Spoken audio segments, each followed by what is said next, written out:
Bonjour, on va parler aujourd'hui de la bradycardie asymptomatique. Je souhaiterais vous poser 2 ou 3 questions, notamment comment on définit la bradycardie asymptomatique aujourd'hui? Alors, la bradycardie, c'est clairement défini par une fréquence cardiaque de base au repos inférieure à 50 battements par minute.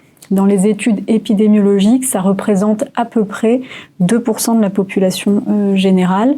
Il y a 2 grands cas schématiquement. Il y a les patients avec de la bradycardie sinusale et puis il y a les patients avec du bloc atrioventriculaire, souvent de haut grade.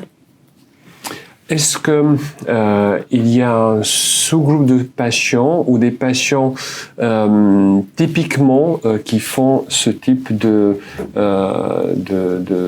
troubles de rythme ou de troubles de conduction plutôt? Par exemple, les sportifs, quel est votre avis?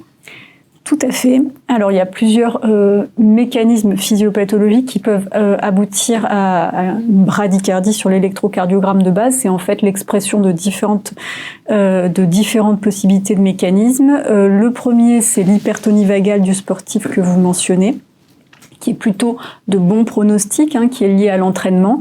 Et puis, vous avez aussi des phénomènes dégénératifs, des patients qui, avec l'âge, avec du diabète, les facteurs de risque, l'hypertension artérielle, vont abîmer leur oreillette, vont créer de la fibrose, et ça va évoluer vers la dysfonction sinusale.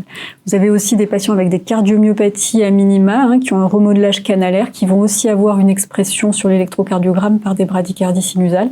Et puis, il y a toutes les causes secondaires, notamment les causes médicamenteuses, les patients sous traitement bêta-bloquant ou sous inhibiteur calcique bradycardisant. Si on enlève les iatrogénies, quel est le traitement qu'on peut proposer à ce type de patient? Est-ce qu'il faut poser un pacemaker? Parce que c'est ça la discussion, peut-être la question la plus importante. Alors, pour les BAV de haut grade, y compris les patients asymptomatiques, on implante un pacemaker, sauf dans les causes réversibles.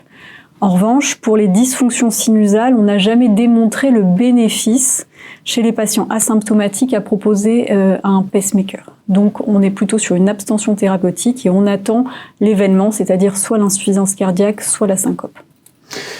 Encore deux petites questions.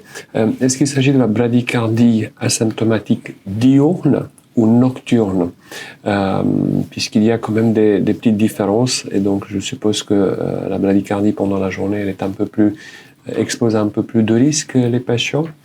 Et puis la deuxième question, est-ce qu'il faut faire des tests, par exemple des essais électrophysiologiques, des études électrophysiologiques pour clarifier un peu le mécanisme? Je parle comme quelqu'un qui n'est pas un cardiologue, qui n'est pas arythmologue. Alors, la fréquence cardiaque dans les études, quand je vous dis 50 battements par minute, ça correspond à la fréquence cardiaque au repos diurne.